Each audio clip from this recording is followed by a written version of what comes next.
So by the end of this video, I'm going to show you the rest of the graffiti on this wall. But for now, we got some news to talk about. Specifically, with Khamzat Chimaev now signing to fight Dricuss du Plessis. We're going to talk about the psychology. We're going to talk about the physical breakdowns, the techniques, and the prediction of the fight, if I can give it this early. But either way, here we are. Khamzat finally getting a title shot after years of struggle. And with struggle, it came in the situation of, let's say, the pandemic. He had COVID. He had serious issues. He had serious issues in trying to get better. He had underlying physical immune issues that really affected his COVID in a much different way than everybody else, right? So he was really messed up. Like, he was coughing up blood. He was speculating that perhaps maybe he had cancer. I mean, these are really serious matters at hand when you're dealing with Khamzat, right? Well, now he rose above that, started fighting again, but he was limited into where he was fighting. He was fighting in the Middle East, in Saudi Arabia, in Abu Dhabi, or at least he was supposed to fight in Saudi Arabia with the Robert Whittaker fight that had fell off, and only for Ali Askarov, a guy that he knocked out previously in the regional scene, to come in there and follow suit into the whole situation of replacements and whatnot. Khamzat finally comes back. He gets a win over Robert Whittaker, and now we're left wondering if this is a good matchup for him and Dricuss du Plessis. And I believe that it is. Is it a good matchup for Khamzat? That we don't know. But what I believe is that it's a good matchup for both of them. And let me explain why. Dricuss relies a lot on his physical attributes. You know who else relies a lot on their physical attributes is Khamzat Chimaev. So you're dealing with two powerhouses, not only on the power side, guys that have knockout power, guys that have wrestling power, wrestling skills, but ultimately I think this is where Khamzat is going to shine a whole lot better than Dricuss du Plessis. We're going to get to the technique of it. Let's get to the psychological side.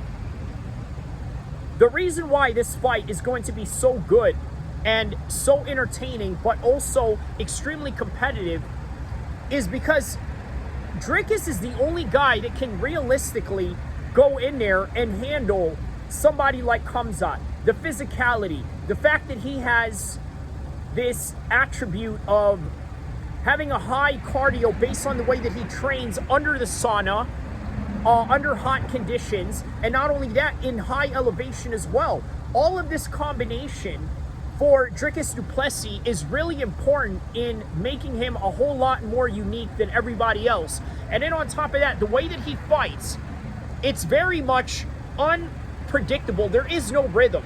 You see, when you learn how to fight from the very beginning of, let's say, a boxing gym or a Muay Thai gym, they teach you the basics, and there's rhythm. There's rhythm that goes into it.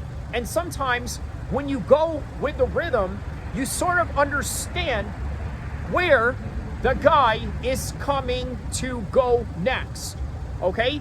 That's rhythm. You learn it in Taekwondo, especially in karate, when you are doing katas, you're doing forms, and things of this nature. You develop a very predictable style in nature. So in turn, what we got with Dricuss du Plessis is a guy that has no windup. He'll literally just throw shots out of nowhere like this, switch stances, kick, and then out of nowhere, he'll throw like body kicks out of nowhere like that, and it doesn't even look pretty. It's just out there like that with no wind up to anything.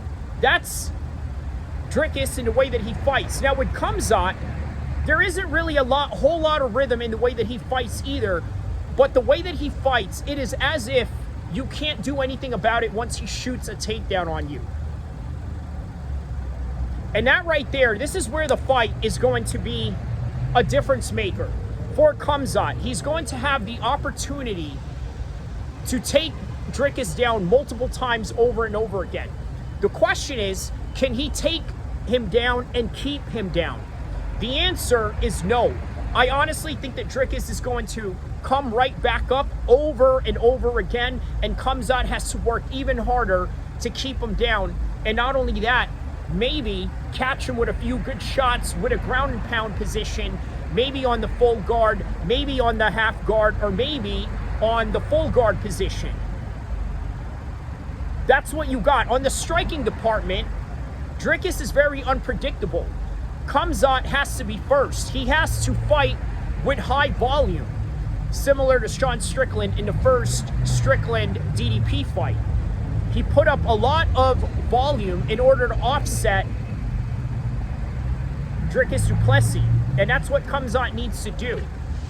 But again, very early, I gave you a little bit of some breakdowns, a little bit of some backdrop. Speaking of backdrop, right? Giving you a little bit of some backdrop on Khamzat Chimaev and how he's going to go about this fight. Now let's talk about the psychological side of things, because I think this is where the fight is really important. So the psychological side of things, we got to understand Khamzat Chimaev, right? He's going to be coming off of Ramadan. And I know as a Muslim it sounds antiquatedly biased on my part, but the reality is once you get out of Ramadan, which by the way, more than likely when this fight is going to take place after Ramadan, Khamzat Chimaev is going to be in gear and in full tact with his focus. Because ultimately, if you do Ramadan correctly, and you do Ramadan to the fullest extent of doing the prayers, doing all the fasting and things of this nature, I promise you, your hyper focus for the entire year is going to be different. This is where Khamzat is coming from. Now, as for Dricuss, I've mentioned to you over and over again about the tough training style and the tough training modules that he goes through. This is going to take him very far in this fight. But I honestly think there is a limit. There is a limit in how he's going to fight, okay? It's going to be limited in terms of breaking points. I think that DDP has a breaking point here. In that moment of when the fight gets hard and he starts thinking to himself, you know what? This is a whole lot more difficult than I thought it would be. A whole lot more difficult than, let's say, his previous opponents, right? So what is he going to think in his head when he is no longer the hammer and now that he's the nail? He has to compensate for that. And how is he going to do that? Well, he has to dig something deep inside him that he's never dug before, because if he doesn't, I'm telling you, Khamzat is a completely different level when it comes to the wrestling pace. I gotta tell you, there's guys out there that when you wrestle them, they give you a certain rest. You know who does that the best? Jiu-jitsu guys. Jiu-jitsu guys are really the best at knowing how to rest when the action is flowing, right? But Khamzat is not that guy.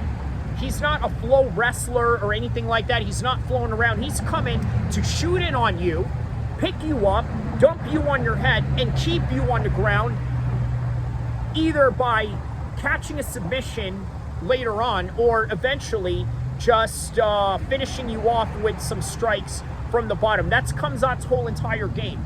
And if not, he can knock you out on the feet.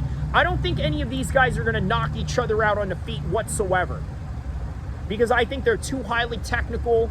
They're too high level in their defense, which is why they are where they are. But at the same time, I think it's really going to be a serious issue for both of them on the clinch position. Because like I said, Khamzat has the capabilities of taking him down, but can he keep him down? And furthermore, who is better in the clinch exchanges? Who is better? We don't know. Only time will tell. And as the time goes on before this fight starts, I'm going to be doing more videos of it. Obviously, I gave a little brief synopsis on both of their mental state, right? Dricuss is a party guy. Is he not? I'm sure he parties.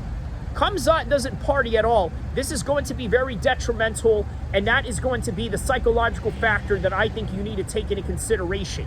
Because a lot of these people that are jealous of the Dagestani fighters, that are jealous of the Chechens and all of that, you need to have a rude awakening and understanding that these guys don't train and they don't go out and fight just so they can go and party afterwards. These guys train, they fight, and they do nothing else. They train, they fight, they do nothing else, and then they praise Allah, and then that's the name of the game. That's very hard to compete with. You seen that video with Andrew Tate back in 2018 where he said, you know what, I knew that Khabib was going to beat this guy. Well, how did you know that, Andrew Tate? Well, look at what Khabib does. All he does is train Allah, train Allah. You want to have girls in a club? No. Do you want to go and do this? No. Do you want to go and chase whatever? No. Do you want to go out and drink in the clubs? No. Train Allah, train Allah. That right there is the reason why many of these guys in the top level are never going to beat the guys that are in the top level in Dagestan and Chechnya and elsewhere, and not even Bilal Muhammad. You know what? I'm going to end it with this. Speaking of Khabib, obviously this is not about Khabib, more about Khamzat. I really would like to see Khabib for that matter, or maybe even Khamzat, take on, let's say, a Muslim convert and then build them up as a champion somewhere down the road, right? Which, by the way, will absolutely prove the efficiency of an Islamic lifestyle and things of that nature, especially conducive to combat sports. Well, that's all that I got for you guys right now. Don't forget to like and subscribe. Let me give you guys a little tour of this wall and end the video that way. Ciao. Enjoy. And I will see you in the next content, inshallah.